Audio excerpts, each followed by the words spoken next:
पश्चिम महाराष्ट्र देवस्थान व्यवस्थापन समिती आणि डी.वाय. पाटील कृषी आणि तंत्र विद्यापीठ तळसंदे यांच्या संयुक्त विद्यमानं श्री क्षेत्र ज्योतिबा डोंगरावर चैत्र यात्रेदरम्यान येणाऱ्या भाविकांवर नियंत्रण ठेवण्यासाठी आणि ज्योतिबा डोंगरावर येणाऱ्या भाविकांची संख्या मोजण्यासाठी प्रथमच AI टेक्नॉलॉजीचा वापर करण्यात येतोय।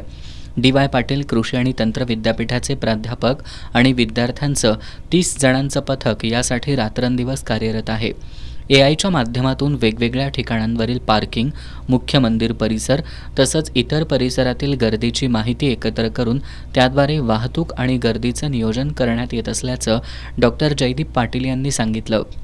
पश्चिम महाराष्ट्र देवस्थान समिती तसेच डी.वाय. पाटील कृषी व तंत्र विद्यापीठ तळसंदे यांच्या वतीने आम्ही 2025च्या जे चैत्र यात्रेनिमित्त होणाऱ्या भाविकांचे जे भाविक आहे त्यांच्या होणारी गर्दी किंवा भाविकांची गर्दी तसेच वाहतुकीचं नियंत्रण करण्यासाठी आम्ही AI टेक्नॉलॉजीचा वापर करून एक सिस्टीम बनवलेली आहे, ज्याच्या थ्रू आम्हाला पूर्ण नियंत्रण करता येईल की कुठे किती सध्या लोकांची संख्या आहे तसेच व्हेकल्स किती आहेत, जेणेकरून पोलिसांना म्हणा किंवा नियंत्रण कक्षाला लक्षात येईल की काय अरेंजमेंट केली पाहिजे।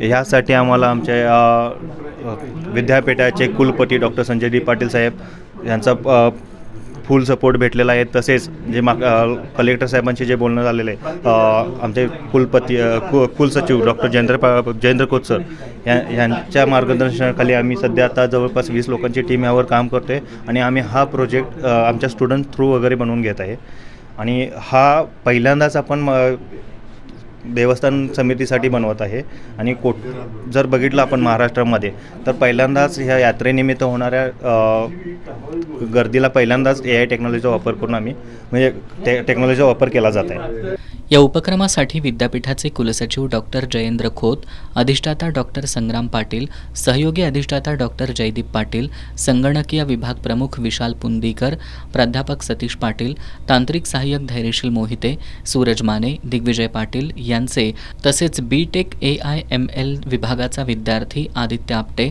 आणि संशोधक विद्यार्थी उत्कर्ष आवळेकर यांचं योगदान लाभलंय।